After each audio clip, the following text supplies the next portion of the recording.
भी गरीब परिवार से लेकर के सब जगह। अब जितना ज़्यादा महिलाओं की भागीदारी हो गई हर चीज़ में, तो उसके चलते सब जगह एक हर परिवार की स्थिति सुधरी।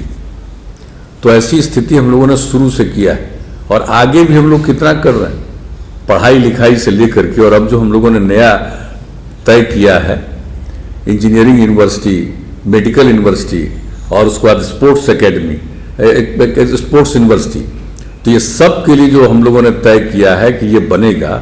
और उसके बारे में हम लोगों ने क्या तय कर दिया कि अब कम से कम इसमें पढ़ने के लिए मिनिमम 1/3 लड़कियों के लिए, महिलाओं के लिए आरक्षण किया जाएगा। अब आप सोच लीजिए।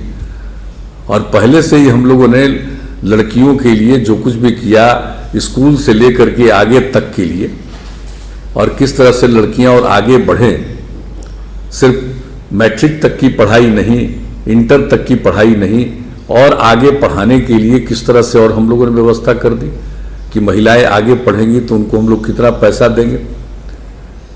इंटर पास कर जाएंगी तो 25,000 रुपया, ग्रेजुएट पास कर जाएंगी, अगर इंटर पास करेंगी तो अविवाहित रहेगी तब।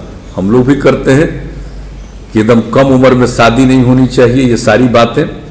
तो इसको ध्यान में रखते हुए इंटर पास करने पर अविवाहित है तब, और उसके बाद तो ग्रेजुएशन में शादी भी हो सकती है, तो उनको 50,000 रुपया, मतलब एक एक तरह से लड़कियों के लिए, महिलाओं के लिए, उनको आगे बढ़ाने के लिए।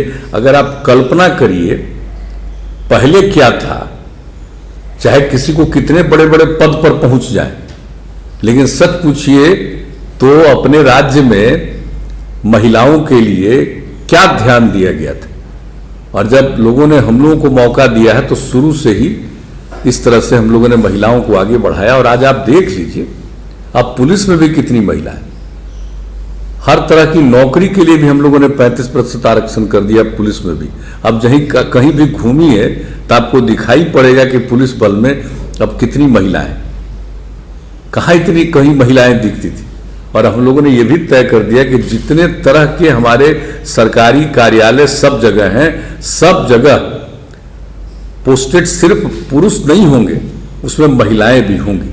तो एक एक तरह से हम लोगों ने उनके सम्मान के लिए ही, और ये दिखना चाहिए कि किस तरह से महिलाएं काम कर रही हैं सरकारी सेवाओं में, अन्य जगहों पर तो कर ही रही है, तो उससे महिलाओं में और उत्साह आएगा। और जो हमने लड़कियों को पढ़ाने के लिए जो शुरू किया था, और लड़कियों के लिए जो साइकिल योजना की शुरुआत की थी, तो क्या स्थिति थी। पटना शहर में भी लड़की, राजधानी में भी लड़की साइकिल चलाती थी।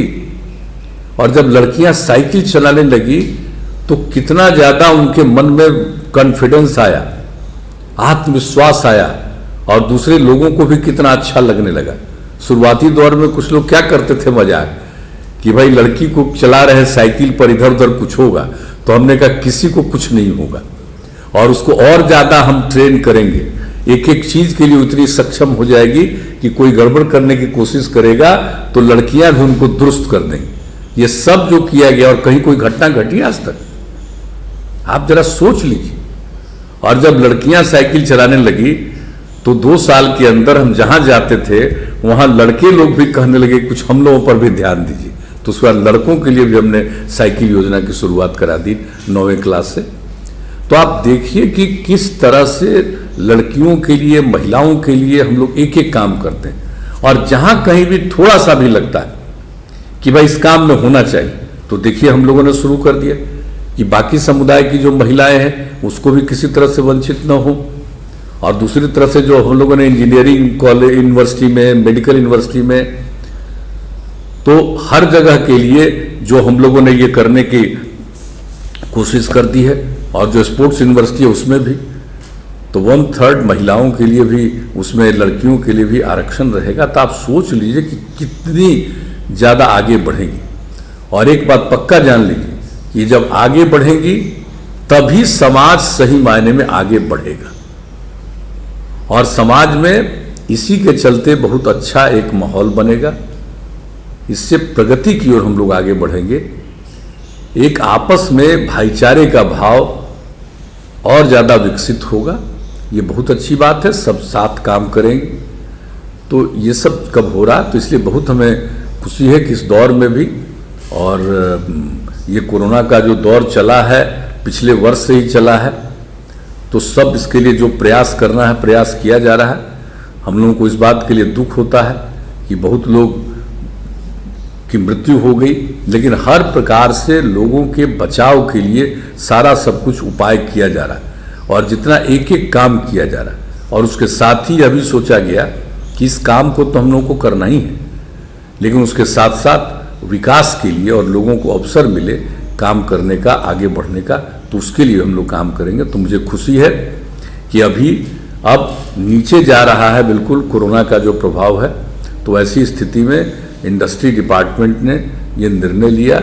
मैं इसके लिए पुनः बधाई देता हूँ शाहनवाज हुसैन साहब को, और जितनी दिलचस्पी आप सब लोग ले रहे हैं, अब मुझे पूरा भरोसा है कि उद्योग और आगे बढ़ेगा, बिहार आगे बढ़ेगा, हम लोग निश्चित रूप से तरक्की के रास्ते पर आगे बढ़ते हुए विकसित राज्य बन पाएंगे, इसका हम सब लोगों को पूरा भरोसा है। तो इन्हीं शब्दों के साथ मैं पुनः आप सबको बधाई देता हूं, और जो लोग भी इस कार्यक्रम में शामिल हुए हैं उनसे मैं यही आग्रह करूंगा कि भाई इस चीज़ में तो ज़रूर अपनी दिलचस्पी लीजिए, लेकिन ये जो बीमारी फैली है कोरोना का, उसमें ज़रूर सजग रहिएगा, सचेत रहिएगा, मास्क का इस्तेमाल करिए, एक दूसरे के साथ दूरी बना करके रखिए, और हाथ साफ करते रहिए।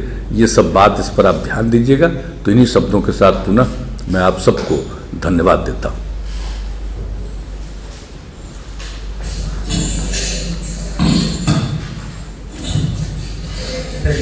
आज के अपने व्यस्ततम शेड्यूल में से माननीय मुख्यमंत्री बिहार द्वारा मुख्यमंत्री महिला योजना, मुख्यमंत्री युवा योजना का शुभारंभ करने एवं इस क्षेत्र में